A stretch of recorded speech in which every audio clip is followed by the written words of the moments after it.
Hi everyone. I just wanted to give you a quick rundown on my new site, computerrunslow.info, and some of the reasons why I put this site together. Basically, what happened was I'd been using a Mac for years, and hadn't had any performance issues, hadn't had to worry about spyware, viruses, any of that nonsense.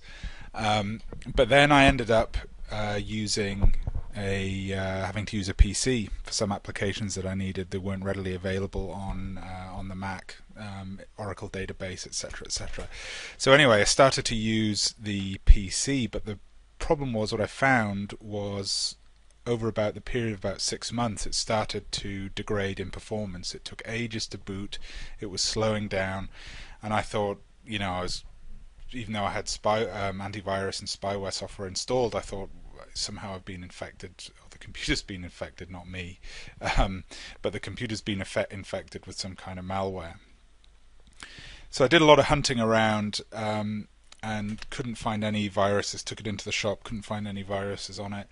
They suggested maybe that the drive was fragmented and unoptimized, and they asked me if I was or I had been installing and uninstalling a lot of software on it, and indeed that's what had been happening. I'd been getting lots of trial software, installing it, uninstalling it, and the guy in the shop said, well, that leaves sort of bits and pieces on the hard drive that over time can leave you with a fragmented hard drive, which can impact performance.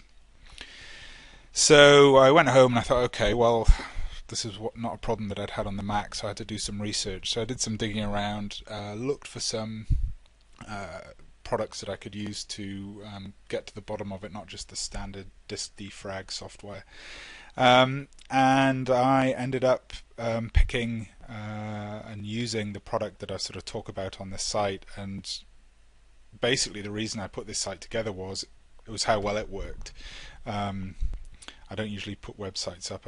Don't really know much about how to put them together, but I just thought that this had worked so well, and there must be other people who are in a similar situation. So I thought, well, I'll put a quick website up to talk about the experiences that I had, and a couple of articles about what I learned from re-entering the PC world after being in the Mac world for a number of years.